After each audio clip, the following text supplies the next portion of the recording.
Hello అండి. ఆస్ట్రేలియాలో మా ఉమెన్స్ డే సెలబ్రేషన్స్ చూద్దురు కానీ పదండి. ఇది మల్టీకల్చరల్ ఉమెన్స్ అసోసియేషన్ వాళ్ళు ఆర్గనైజ్ చేసిన ఈవెంట్ అన్నమాట.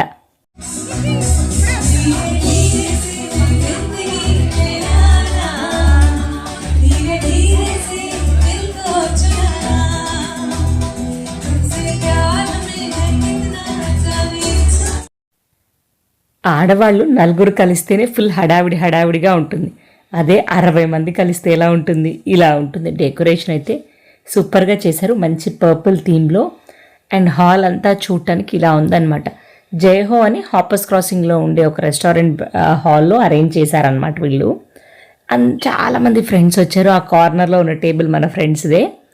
సో నేను కొంచెం లేట్గా వెళ్ళాను. అప్పటికి చాలా ప్రోగ్రామ్స్ జరిగాయి అన్నమాట. మోటివేషనల్ స్పీచెస్, సింగింగ్, డాన్సింగ్ ఇలాంటివన్నీ చాలా ప్రోగ్రామ్స్ పెట్టారు.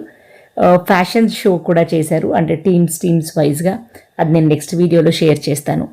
ఈవిడ జాస్మిన్ అని చెప్పేసి మా కౌన్సిల్, అంటే మా ఏరియాలో ఉండే కౌన్సిల్ నుంచి వచ్చిన కౌన్సిల్ రిప్రజెంటేటివ్ అనమాట. ఆవిడ చాలా మంచిగా మాట్లాడి మోటివేషనల్గా స్పీచ్ ఇచ్చారు. దాని తర్వాత మేమందరం కూడా సరదాగా ఫొటోస్, వీడియోస్ తీసుకున్నాను. అండ్ నేను ఇది ఇక్కడ ఒక స్పెషల్ డ్యాన్స్ పర్ఫార్మెన్స్ చేశాను. నా పర్ఫార్మెన్స్కి చాలా మంచి అప్లోడ్ వచ్చిందనమాట. నాకు చాలా హ్యాపీగా అనిపించింది.